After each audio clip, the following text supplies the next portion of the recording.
What's happening, guys? Happy Sunday and welcome to Football Sunday School. It is your boy, it is Memphis. You can follow me at DWZ Memphis. And with me back from vacation, looking tan, looking rested, looking relaxed, and ready to answer fantasy football questions. His name is Jesse. You got to put your Twitter handle on there. It's at the FF Herbalist. Is that correct? Yeah, that's correct. All right, man. How was vacation? It was awesome. It was absolutely amazing. I didn't see any sunlight though. We had a nor'easter while I was there, but man, it was a great time. I saw a lot of old friends, family. It was a blast. Really quick story. I played my best friend since third grade in Dynasty in my home Dynasty league, and his team's awful. He's got 3 wins on the year. Now he's got 3 wins on the year since he played me last week. But he goes, yeah, I picked up that Donovan Peoples elbow to start against you today while we're at the bar. So first thing that happened was his 60-yard bomb. And every time I'm standing there, watching a game, looking at this TV, looking at that TV, with my back to him, I get an elbow dropped on me because Donovan Peoples elbow all day. So Donovan Peoples' elbow. You got to watch him. He'll get you, Mister. Donovan Peoples' elbow will get you in your sleep. No, man, it's great to have you back after a weekend of more technological difficulties with the old laptop. My wife, so I moved. We have like a Wi-Fi extender, like those Eero pods that you can put throughout your house to help your Wi-Fi connection. And I always move the one. We have one, and I always move it in the basement when we're recording. And my wife was like, "It's not the Wi-Fi. It's your piece of shit 10-year-old laptop." I'm like, "Well, that's hurtful. That's hurtful." I'm like, "Well, you cheap son of a bitch, you better go out and buy a laptop." So maybe I have some new technology inbound to avoid the hiccups in the future. But very Jesse, nice. we got about 45 minutes to get these people up to speed on what we're doing with fantasy football this week. And we've already Right got a couple of questions in the chat. Let's go to the first question in the chat. It is from our good friend David Donaldson at Jesse. Where's the Tito's? It was a long vacation. I'm taking a little time off. A little time off, he said. He's drying out. He That's right. is he's laying off that's Texas made vodka if I remember That correctly. is correct. Made in the And USA. that is not that cheap Russian potato wine, but that good American vodka. I Right. love it. All right, we do have another question. This is an actual fantasy football question. So here goes. Mike Kenny, regular here on the show, pick two of three for my starting RBs this week. Daryl, not to be confused with Devery Henderson. Daryl Williams. You can't put D Williams there because I would get confused. Remember D'Angelo Williams? Oh yeah. Dude was a stud. Dude was a Yeah, stud. he was. And J.D. McKissick. Welcome to my playoff push. My first question is what's that? What's the projected health of Daryl Henderson? I know he got nicked in that game last week against the Titans. I believe he's playing, but let me just double You check double that. check that. I would say J.D. McKissick is this. I'm assuming this is PPR. 99% of leagues are PPR. So if that's the case, I'm not going to be afraid to roll J.D. McKissick. I'm not starting a running back against Tampa Bay. At least I don't want to, unless they're a pass catching back. So that I think J.D. McKissick in this game is probably going to get two or three receptions easy. Could be as many as four or five. So I think he's in. I think I like Daryl Williams though. I'm between Daryl and Darrell. Uh, so Henderson left the game briefly, came back in, practiced in full all week, and does not have an injury designation. So I'm definitely playing him. I'm going to lean Daryl Henderson and J.D. McKissick. Yeah, that's what I would do. And I'm going to, and assuming it's PPR, if it's half point PPR or no PPR, then I would go Daryl Williams and I would go, this is my brother Daryl and my other brother Daryl. Oh If you my get that God. reference, you're old. That is a Bob Newhart reference. That is a Wow. Bob. Good Good grab. Lord. But I'm going to go in PPR, full point PPR McKissick. If it's not full point PPR, the Daryls. Good enough? Yep. All right, let's move on to the next one. Wait a minute. David's back. He's like, try gin. Doesn't hurt as bad. It He's all always hurts. trying to get me to switch to gin for some reason. No. Yeah, it does all hurt. You're right. All right. Right. Let's see here. Steve Gambino. He said, "Hey guys, flex spot, Bolden, Drake, Brian Edwards. Definitely not Brian Edwards.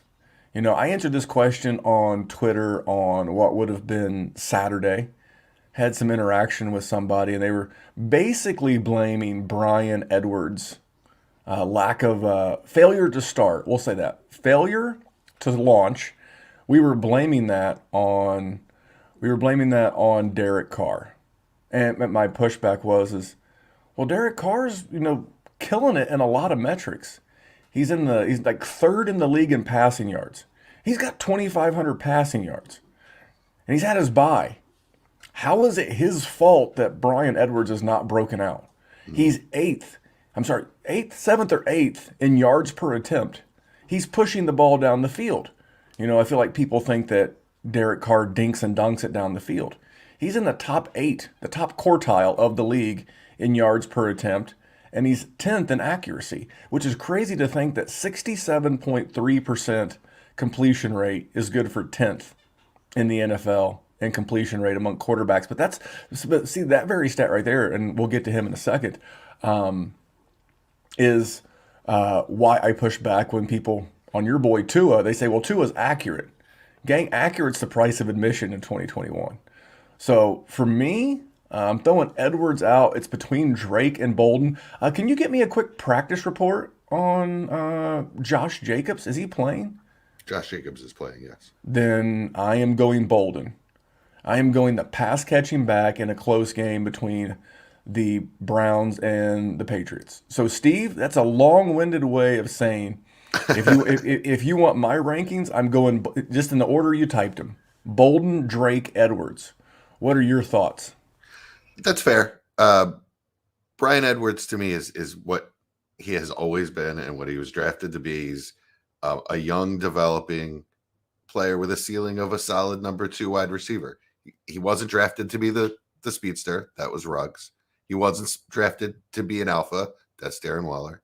He's drafted to be a solid number 2 wide receiver, an outside guy that can get off press, has enough speed, has enough athletic ability to make some plays, but just don't expect him to break out, in like a Michael Pittman way.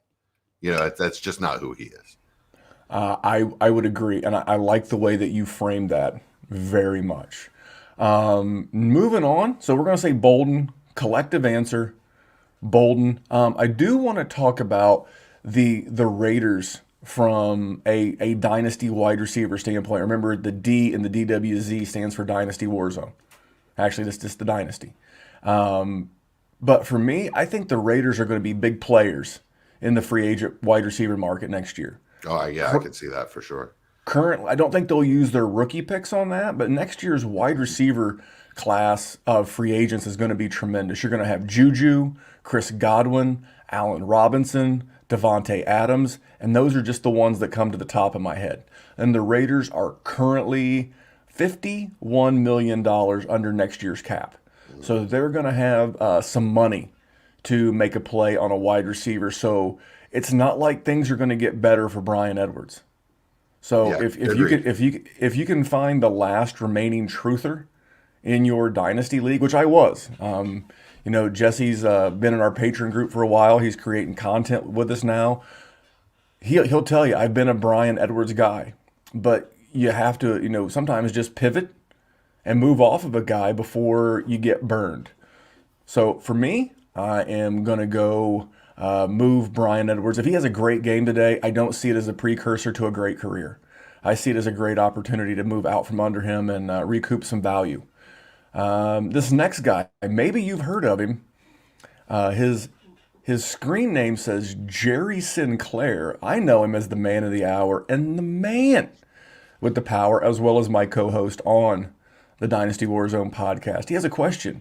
He says, Ramondre Stevenson versus Cleveland or OBJ versus San Francisco.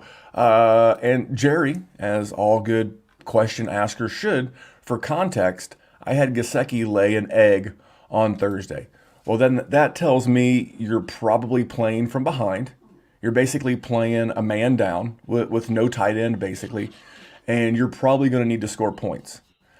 We've already talked about how, at least how I think Bolden is going to be more involved in the passing game, more than Ramondre Stevenson. Ramondre is such a hard name to say. So more than Stevenson. And OBJ, so I did this research for our Patreon group yesterday as we were chatting live amongst ourselves yesterday on Saturday, and we did a little research, and Bob Woods is getting 7.5 targets a game. Or should I say, was getting an average of 7.5 targets a game. The secondary for the San Francisco Giants is not very good. And what a better way to validate the acquisition of Odell Beckham Jr. than to try to get him a deep shot or two, as well as a red zone target or two. I don't think that it will come at the expense of Cooper Kupp. So for me, seeing that you already have a goose egg on the board and you need some points, I am going to lean Odell Beckham Jr. as a home run play. Now, if he had said, let's say it was the opposite, Jesse. Let's get hypothetical for a second. Let's say that he had a tight end on, like he had Mark Andrews, and he had 6 for 63 and a touchdown on Thursday. Then I would say, okay, you're probably in a good spot to start your week. Play the safe play, Ramondre Stevenson. But in this case, I'm going to lean toward the home run because you need points.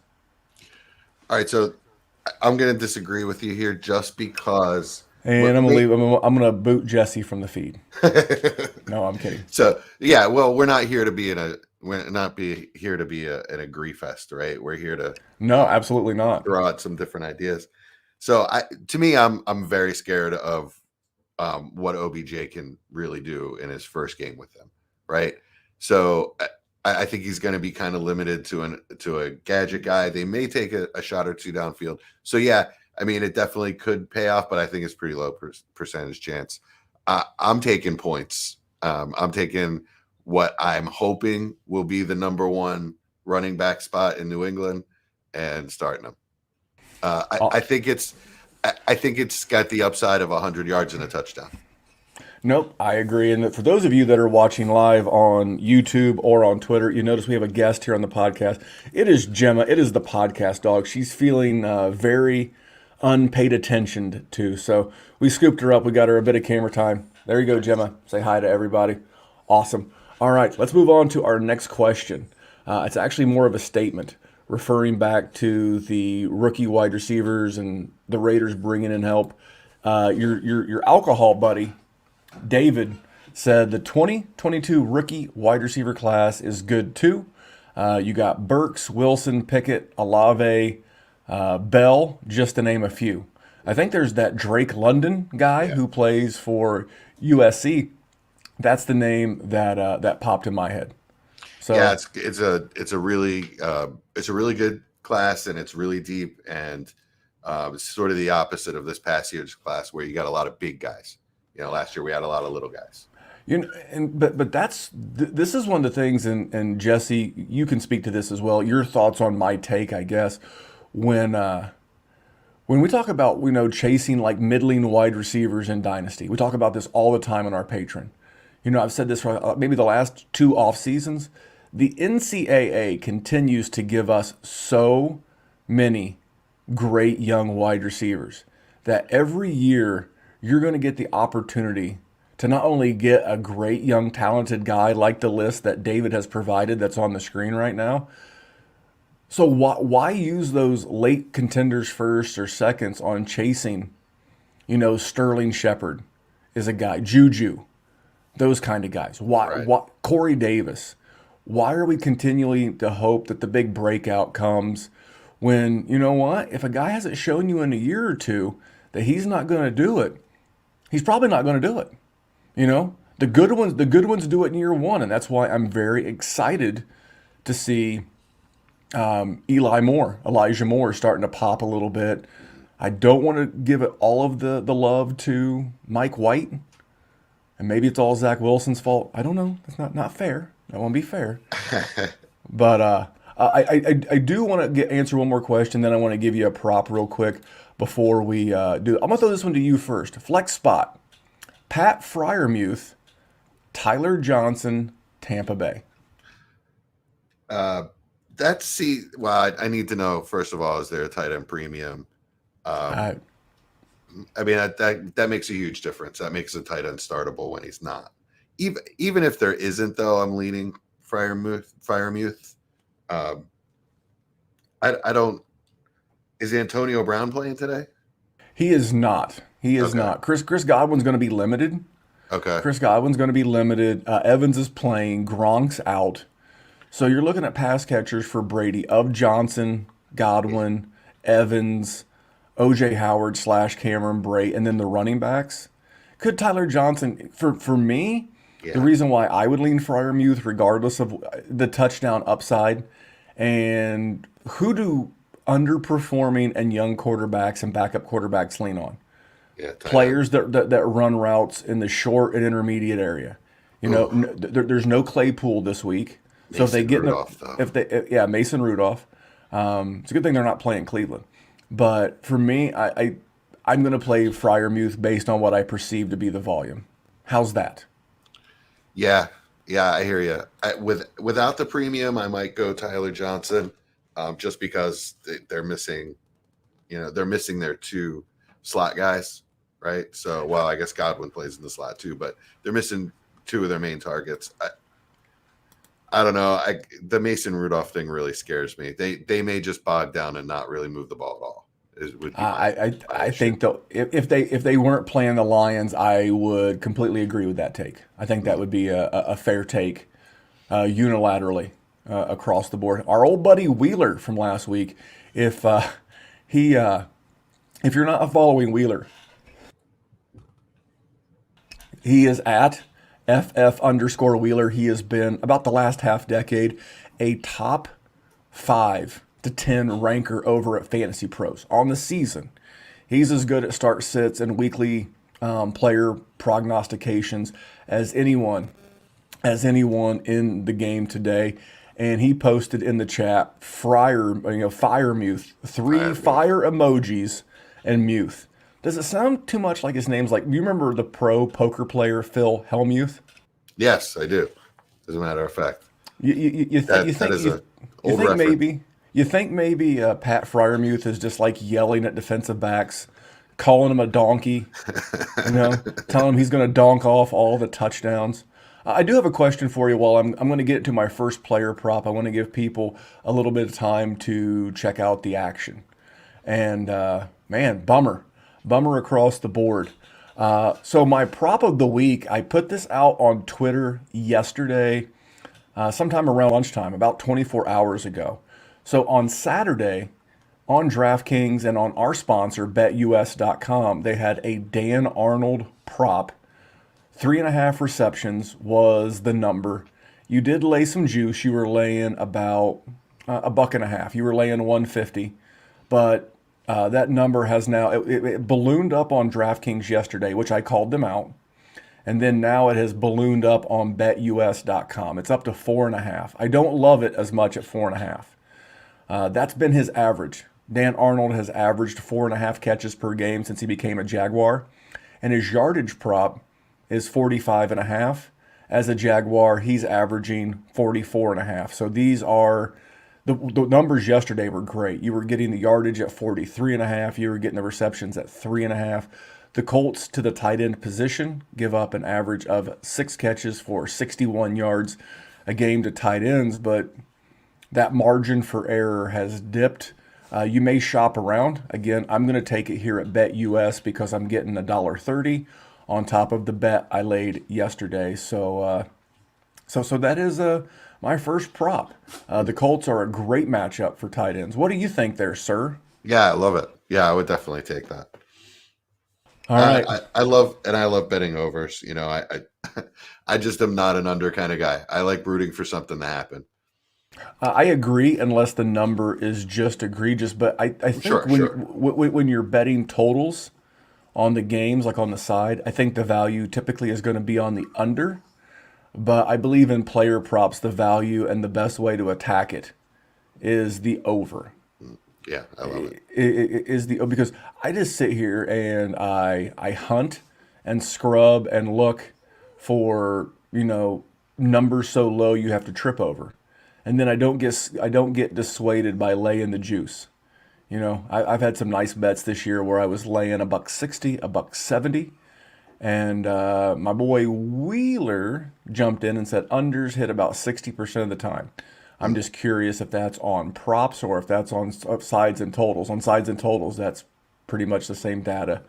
And he says overs are just more fun to play. yeah, yeah. That's what I Well, was trying to say. but the one thing about overs that I always caution everybody, especially with player props, is you have to understand that you're taking all the injury risk. Right. That's true. So that especially Yeah. with running back overs. So when I go overs, I tend to look tight end. They don't tend to come up hurt as often, and I tend to look at quarterbacks. So like last week, we just made a boatload. I made a boatload on that Jordan Love prop. We got his rushing prop at 8.5. It went off the board at 10.5, and he still rushed for 23. Nice. Sometimes you got to look for that. Not there's none of it's easy, but you look for those lower numbers to hit. All right. So we have Wheeler hanging out in the chat with us. Any questions from the Patreon? Well, I actually had something that I wanted to bring up. Why Well, don't you and I make a trade on air? okay. We've never done this. Let's do it. Talk to me. What league? I got to pull it up. Go to DWZ Patreon 3. That is Patreon, patreon.com/.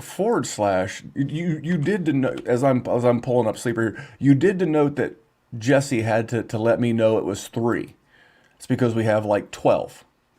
And if you want to be in a league with us, with me, with potentially Jerry, Dr. Kyle from the FF SmackDown, Dallas, you could be in a league with any number of the Dynasty Warzone content creation crew.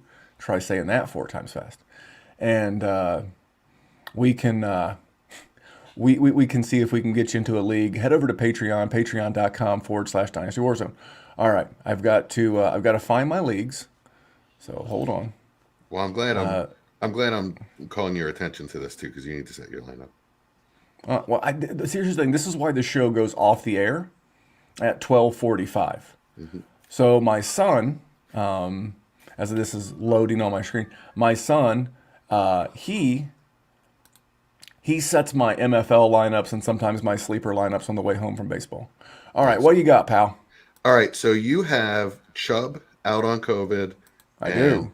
Kareem Hunt out on IR, I've and you need a running back this week, my friend. And need I've got Dearness need Johnson. need is an interesting term when you have such running back luminaries as Giovanni Bernard Okay.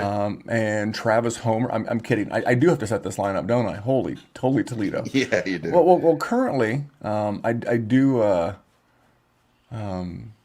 Did I really play Duke Johnson? The hell is wrong with me? I'm exposing myself. Hey now, on my own podcast. So what are you wanting for Durnest? For for Dearness goes to camp. Durnest I goes to want jail. I want a third round pick. What's the Uh, likelihood a third round pick is going to hit? you know what? 2%? Well, here's the thing. I'm gonna spill. I'm gonna spill the tea from our buddy Shane P. Hallam. He talked about how last year's draft class, from an entrant standpoint, was like one of the lowest of all time, and that this year will. How do I make a trade on this next thing? This is ridiculous. Oh, I got to pick you. Okay, I've picked you. By the way, not the most user friendly here with our friends on Sleeper. Can I buy him for Fab? No. Okay. So I'm gonna go. What I do to Jesse, not Jesse. I'm sorry, Jerry. I'm gonna give you a fourth. If you want it for one game, fine. If you don't, I completely understand. It's a free fourth. Sold. Okay. Did I send it to you? Yep. I Trade got it here. proposal. All right. See, right here, live on the air, trades get done. Hey, you want to talk about trades while we don't have any questions right now? Sure. Absolutely. So I think we're done. Okay, I got to go reset lineups. So let me pull up my team. So I made this trade with Wheeler. As a matter of fact, I am the two-time defending champion in the Trade Addict 7 league with such luminaries as Wheeler, Tyler Gunther, and Doug Eddy of the Dynasty Happy Hour, Russ, aka Dynasty Outhouse, from a bajillion podcasts all over the DLF network of podcasts, Casey Kasem, Riley Bymaster, blah, blah, blah, blah, blah. Humble brag, two-time defending champion of this league. There's never been another champion but me. I am, what's the word? I am gearing up for the three-peat. I'm going for my first three-peat a la Jordan. And I am 7-2. I'm in second place behind Doug and Tyler of the Dynasty Happy Hour. And I recently made a trade with my boy Wheeler. I had forgotten that I had Travis Etienne on this roster. I'm a contender trying to move him earlier in the season and wasn't getting a lot of action, okay? And this maybe help someone else with their dynasty. Wasn't getting a lot of action. So I just mothballed him, put him on the IR, and left him there, right? So, but I'm wanting to make some moves. On this team, I also had Calvin Ridley. So the other day, I made a trade with Mr. Wheeler. Jesse, do you know a certain Indianapolis wide receiver that's been a very hot dynasty buy lately? He's also currently the wide receiver 7 on the season. T.Y. Hilton. Close. Zach Pascal. No, I'm kidding. It's Michael Pittman Jr. Those of you that have listened to the show for a while, you know that I drafted him in my one Devy league many years ago. I've had a lot of great success with my love of Michael Pittman. And obviously, I don't know what Calvin Ridley's going to do. I think he comes back and plays football at some point, probably next year. So, could always use a little extra running back power. So I traded Etienne and Ridley for Leonard Fournette and Michael Pittman Jr. So he got Etienne, I think it's actually pronounced Etienne, and I believe it's Creole, and Calvin Ridley Jr., and I got Michael Pittman Jr. and Leonard Fournette. What are your thoughts? I mean, yeah, if you're going for a third championship, it's great. And Michael, it's, you're not just selling out for now either, because, Pittman is obviously ascending and looking like he'll eventually be. I mean, right now, I think he's wide receiver 8-ish. Jerry schooled me. Jerry took me to Dynasty Fantasy Football School on Tuesday night. He told me to guess, which is something I normally do to him. He told me to guess what was Pittman's ranking on the season. I said like 18, because I knew he had strung together a couple of nice games. And he was actually the wide receiver 7 through week 9. Yeah. So should have a good game today as well against the Jacksonville Jaguars. So you're getting some future value there. And I think Fournette, I mean, I love Lenny Fournette. Once that guy gets up to speed, he's hard to stop. He's like, to me, he's Derrick Henry Jr. He's a very Derrick Henry light, if there is such a thing. No. But in PPR, Fournette's already had his bye, and he's still the RB13 on the season. I think you get another year or two after this for him as well. I mean, you gave up a premium player, you gave up the best player in the trade, but he's of no use to you this year. And just from that standpoint, we tend to give a lot of love. Like if you look at some services, and I'm not one of those people who talk shit on someone else's rankings. Your rankings are your rankings, and my rankings are my rankings. But I see several services that have guys like Dalvin Cook, guys like Joe Mixon, guys like Aaron Jones, Christian McCaffrey, all those running backs from that 2017 draft class. Alvin Kamara is another one. Mm-hmm. They're all ranked so much higher. Like the gap between all those guys, and then you got Uncle Lenny in the same draft class, early declare. So what is he now? Probably 26, 26, 27? I can get a couple of more good years out of this guy. Yeah. And he's not my RB1. My RB1's Jonathan Taylor in this league. I've got Austin Eckler. I've got James Robinson. I'm adding an RB3, 4. that's going to score like an RB1. What am I Yeah. missing? I mean, I see that. I see them re-signing him and bringing in another back to complement him, and ditching Ronald Jones in the Well, I offseason. think Rojo's a free agent at the end of this Yeah, season. exactly. By the way, since the questions have slowed down. Oh, we do have a question. I'll get that in a second. But this is a great time to talk about picks. So yesterday, by the way, on Saturday mornings, I tend to be a barrel of monkeys on Twitter at DWZ Memphis, and when I'm interacting with people, I don't remember who it was, but we were having an interaction about Javonte Williams. And, he was like, I can't believe there are services that have Javonte Williams ranked as high as eighth. And I know who he's referring to. He's referring to Roto Underworld. Mhm. I heard Matt Kelly, the Podfather, I heard him reference that the other day. And here's the thing, me and Matt Kelly don't agree on a lot, but we damn sure agree that Javonte Williams is the RB8 in a dynasty startup next spring. I'm not going to give away my full rankings. My full rankings are available over at Dynasty Warzone's Patreon, patreon.com/Dynasty Warzone. But 35th overall pick last year, Denver traded up for him. This is very similar to what the Colts did with Jonathan Taylor. Do you know, and this is a trick question because I just gave you the answer, do you know who leads the NFL in broken tackles right now? I assume it's Javonte Williams. It's Javonte. Check out the big brain on Jesse. It is Javonte Williams, in fact. And he has 16 broken tackles. You know how many rush attempts he has so far in the season? I would guess. 91. Okay. I was gonna say 91. 75. He's breaking a tackle every 5.5 touches. That's a better ratio than anyone in the NFL. Even Derrick Henry does not have a good rush to broken tackle ratio as Javonte Williams. He's going to be going into year two. Melvin Gordon's a free agent. Will they bring in a complimentary back? Sure they will. The Colts have Naheem Hines. Does that make you feel any worse about JT? Yeah, exactly. Every team has two backs at least. And you want them to. Yeah, right. You don't want your guy to get all of the run. Look at Christian McCaffrey.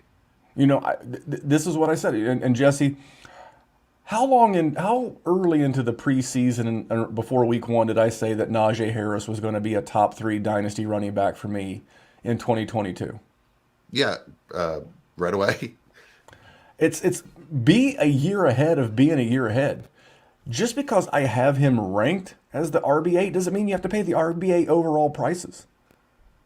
If I'm not a contender and a contender's got Javonte Williams, I'm going to go offer up a Joe Mixon, a Dalvin Cook, even an Alvin Kamara, and I'm going to take Javonte Williams and anything plus I can get back, plus another first.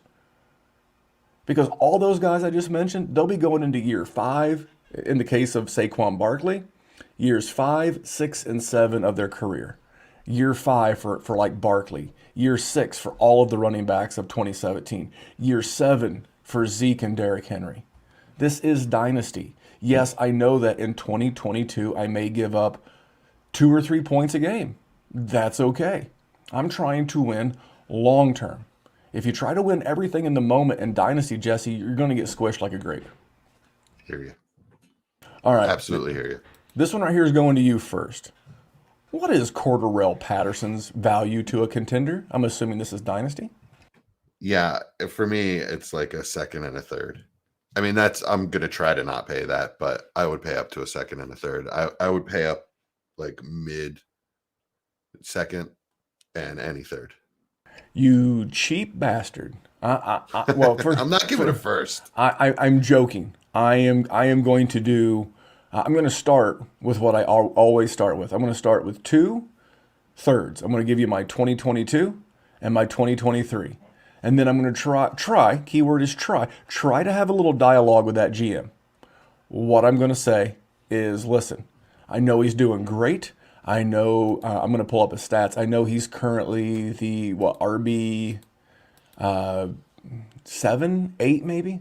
7. He is the RB 7 right now overall in PPR. And not only is he the RB 7, he is had his bye. So again, very beneficial as guys like Jonathan Taylor have yet to have a bye. Guys like Joe Mixon are on bye this week. Aaron Jones has not had a bye. James Conner, if you've been leaning on him.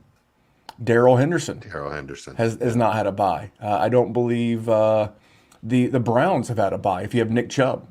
So there's going to be a need, but how I'm going to negotiate this deal to start with 2/3 is going to be very simple. Is going to be look, I know he's doing great, but he's 30 years old, and he's going to be 31 in March, and I know there's going to be a draft, and I know Atlanta very well could and probably will add talent. So you have to understand the picks that I'm giving you are only going to increase in value. And are you familiar with Cinderella? Not Cinderella Man, the great boxing movie, but the Disney classic Cinderella. Sure, of course. And what happened at midnight? She turned into a pumpkin. The stagecoach turned back into a pumpkin. And she didn't turn into a pumpkin. The stagecoach did. I think it's a better story if she did, to be honest. Yeah, it's kind of funnier. But for me, Cordarrelle Patterson is going to turn back into a pumpkin the minute that this season's over. You won't get a third for him at the end of the season, much less 2/3. Right. Now, in fairness, if my arm is twisted behind my back, I'm getting a full chicken wing over here, then fine. I'll give you a second this year and a third next year. That's the top of the mark. Yeah, absolutely. I'm not giving up a first for him.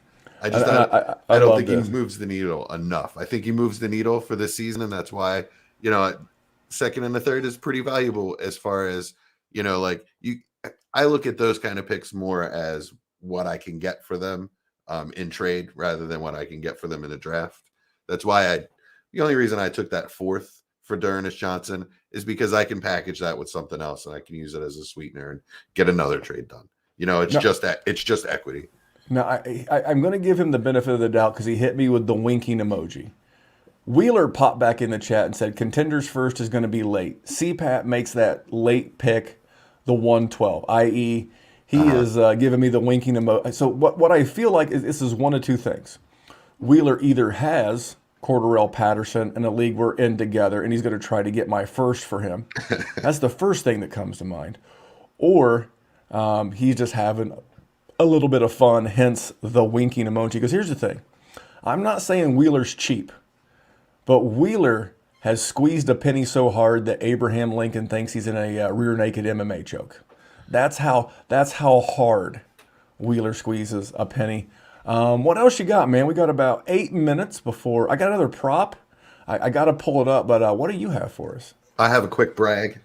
Humble brag. Make sure to put humble in front of it, even though you're not really humble. I'm not being humble. It's fun. It's fine not to be humble.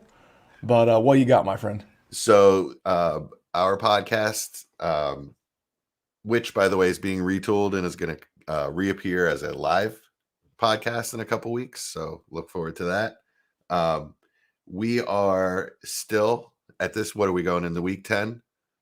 We are leading the DWZ Patreon for the People podcast is leading our Scott Fish Bowl satellite tournament best ball league. Oh, so we're in first place. That's you, Chad, and Michael. That's correct. Yeah. So who's carrying you in that league? Well, we just got. You're calling me out now. I have to. I'll tell you because my strategy of based on how well that Dak did last year in limited playing in those rules and Aaron Rodgers not doing Aaron Rodgers things. I'll be honest, it's hurt. It's stung a little bit. So I'm struggling. We have pieced it together. Aaron Rodgers and Russell Wilson are our only quarterbacks in a super flex. Chubb, Fournette, Khalil Herbert, McKissick, DeAndre Swift, Evans, Scary Terry, Debo. We just lost Bob Woods, Freiermuth. We're just sort of piecing it together. We lost Juju. Tony's on bye. Lost DJ Chark. We've lost a lot of players off this, but we're still in first. Well, I like it. My other prop that I had this week was Russell Wilson over 19.5 rushing yards with our friends over at betus.com. The number is 19.5 rushing yards. I'm going over, and the reason why is that the Packers are one of the best matchups for running backs as it relates to rush yards. They've given up 257 rushing yards to be exact to the mobile, the fleet of foot QB, and I like Russ to maybe not check it down as much and maybe get the ball moving with his feet from time to time. I also was told by one of our patrons who's at that game, snow outside of Yes. Lambeau, a little bit of snow. So I could see Russell getting 20 yards pretty easy Hmm. on the ground. So I'm going Russell Wilson over 19 and a half. You do lay $1.20 over at betus.com. Promo code Memphis, by the way, if you're new over there. And check them out, man. All right, we have another question here. Starting to slow down. James Washington, no. Michael Gallup. I'm going Eli Moore. Yeah, And I'd go Elijah Moore. for those that aren't watching on YouTube, I guess I don't know how else you'd be watching. It's only a live stream.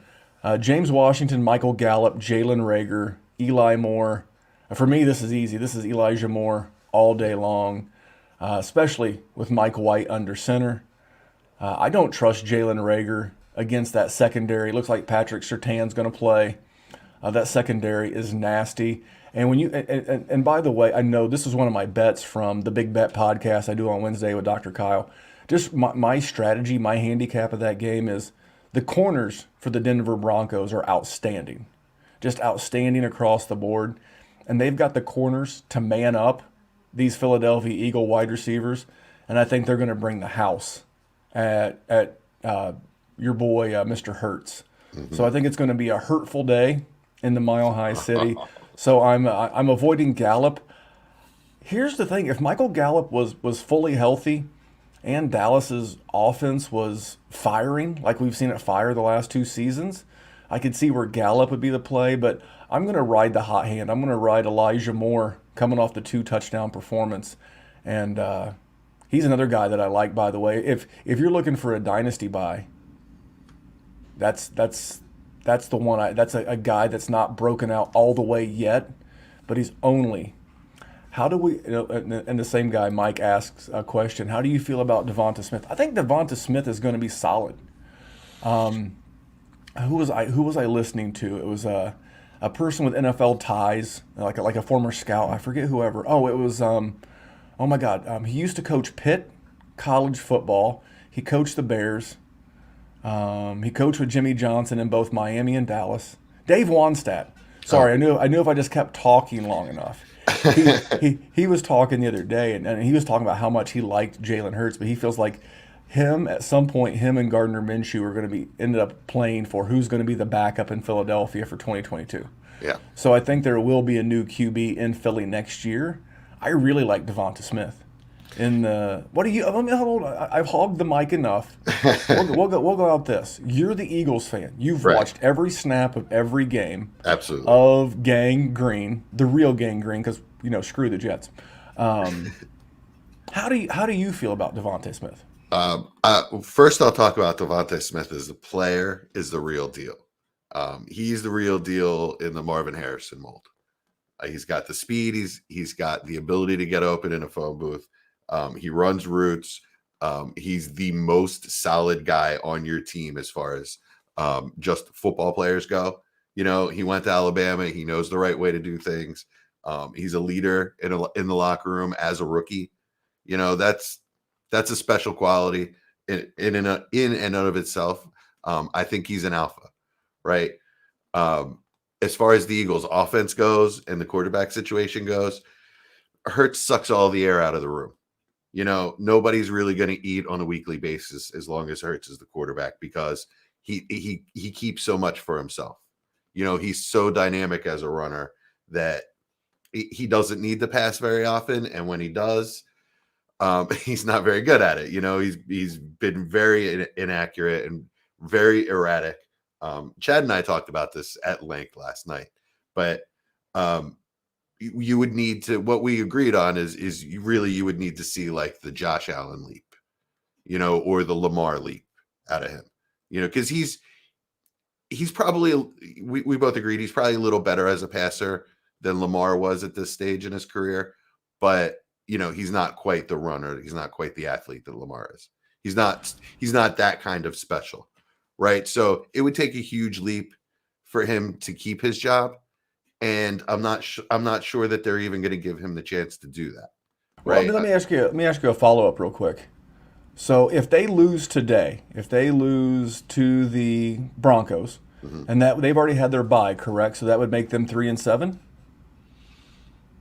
That feels right. They're either I know they have have 3 not wins, had their bye. so they're 3-7 now. This would make them 3-8 if they lost today. Do you think after the bye you start seeing some Gardner Minshew? I would love to, but no, I don't. I don't because I watched that entire. Obviously, I watch every game. Hurts looked great in that Chargers game. I mean, he was on point. He was making big boy throws in that game, and if he plays anywhere close to that again today, no, there's no chance that he gets benched. He'd have to really shit it up today. He'd have to go back to week 2, week 3 for him.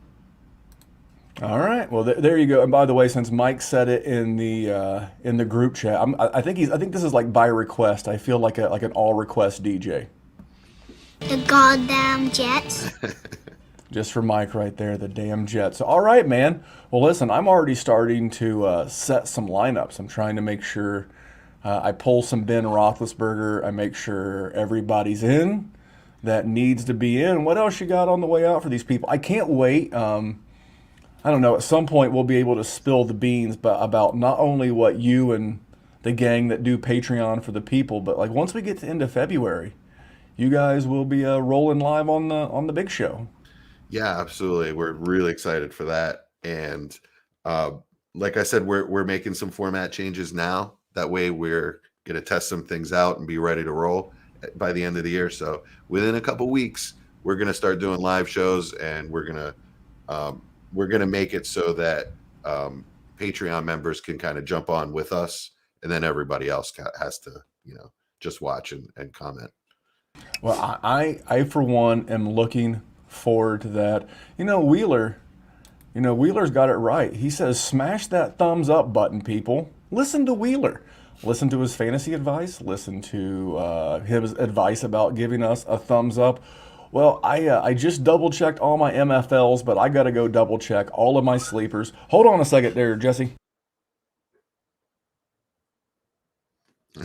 Jim of the Pod. So if you're not watching live on YouTube, you can see Jim of the Podcast Dog, who's just acting a fool here during the show. We're going to say goodbye. Jesse, remember, here at the Dynasty Warzone, we are just trying to make you better.